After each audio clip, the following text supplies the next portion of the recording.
बोले श्री कृष्ण भगवान की जय हो।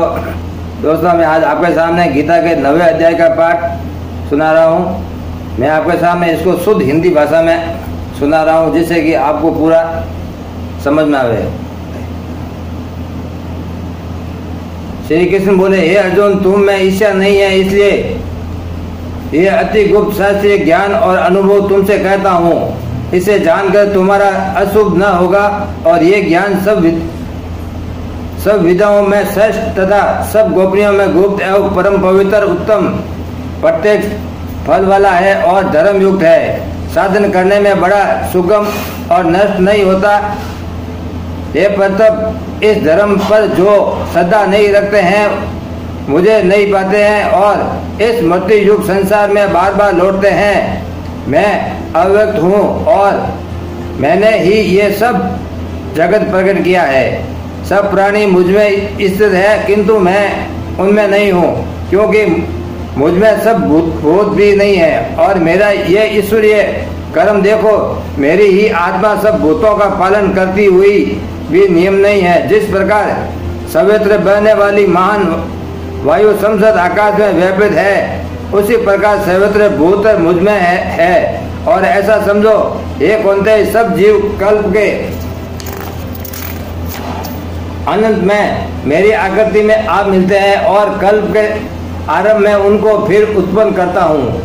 अपनी प्रकृति का आश्रय लेकर उसके गुण व स्वभाव वाले संसद भूत वर्ग को मैं बार बार उत्पन्न करता हूँ। हे धनंजय, मेरे ये कर्म मुझे नहीं बांधे, क्योंकि मैं उदासीन की तरह इनमें आसक्ति नहीं हूँ और स्थिर हूँ। मैं अध्यक्ष होकर प्रकृति द्वारा चराचर जगत को उत्पन्न करता हूँ। हे कौंते, इसी कारण ये जगत बनाता है और बिगाड़ता रहता है। मूर्ख लोग मेरे स्वरूप को नहीं जानते कि मैं समस्त चराचर का स्वामी हूँ, और वे मुझको मनुष्य जानकर मेरी अवहेलना करते हैं। उसकी आशा व्यर्थ, कर्म निष्फल, ज्ञान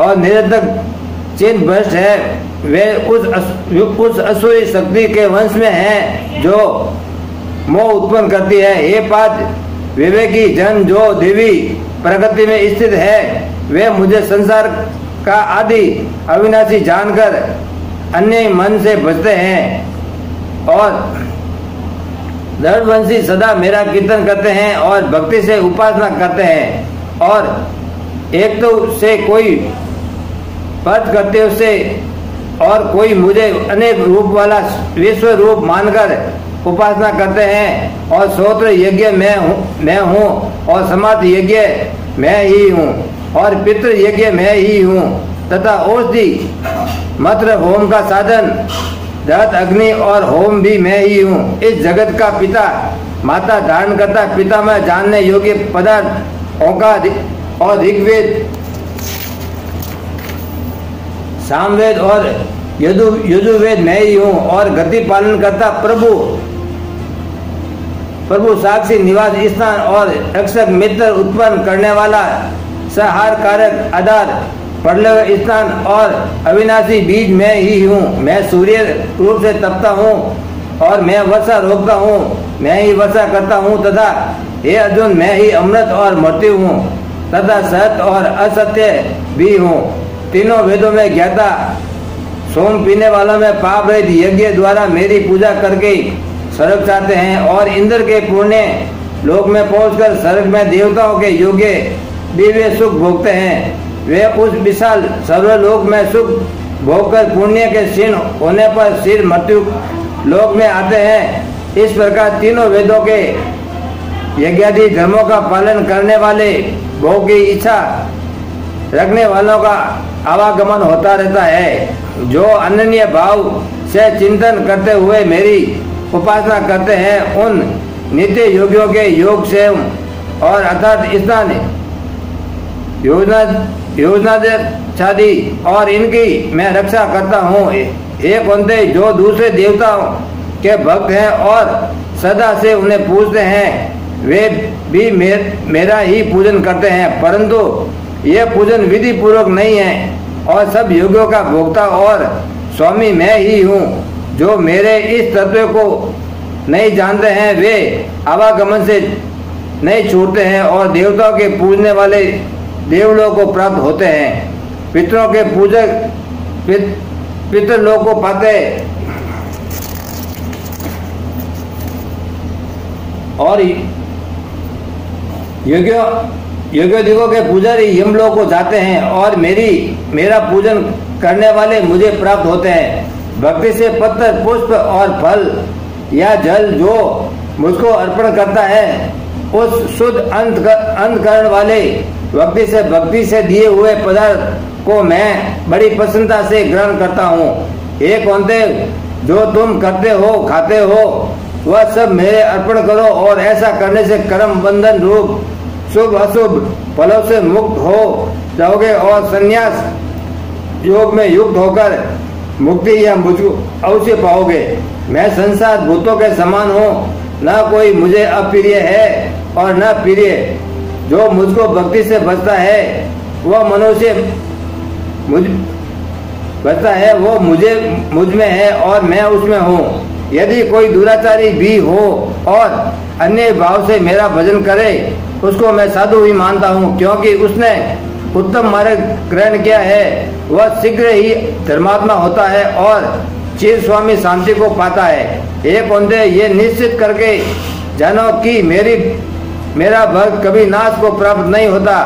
हे पार्थ, इस नाशवान और दुख भरे संसार में जन्म पाकर तुम मेरा ही भजन करो, मुझ में मन लगा और मेरा भक्त बन मेरी पूजा और मुझे नमस्कार कर। मुझ में लो लगाए रहकर मुझ में लय हो जाओगे। बोलिए श्री कृष्ण भगवान की जय हो। बोलिए श्री विष्णु भगवान की जय हो। लक्ष्मी मैया की जय हो। श्री नारायण जी बोले, हे लक्ष्मी, दक्षिण देश में भाव सूक्ष्म नामक शुद्ध रहता था। वह बड़ा पापी और मांस मदिरा आहारी था और जुआ खेले, चोरी करे, पर स्थित हमें एक दिन मदिरा पान से तिसकी देह छूटी और वह मरकर प्रेत हुआ। एक बड़े वृक्ष पर रहे और एक ब्राह्मण भी नगर में रहता था। दिन को भिक्षा मांगकर स्त्री को लाकर देवे और उसकी स्त्री बड़ी कलहानी थी और समय पाकर उन दोनों ने प्राण त्यागे। वह दोनों मरकर प्रेत हुए। वो भी उसी वृक्ष पर आ रहे और जहाँ प्रेत रहता था वहाँ रहते रहते कुछ काल व्यतीत हुए। एक दिन उसकी पिशाची ने कहा कि पुरुष पिशाच, तुमको कुछ पिछले जन्म की खबर है? तब मैं पिशाच ने कहा, खबर है, मैं पिछले जन्म में पंडित था। और पिशाची ने कहा, तूने पिछले जन्म में क्या साधना की थी जिसे तुमको पिछले जन्म की खबर है?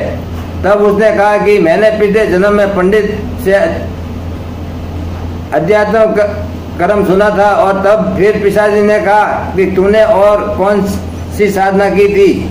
वह पंडित कौन था और वह अध्यात्मिक कर्म कौन है जिसके सुनने से तुझे पिछले जन्म की खबर रही?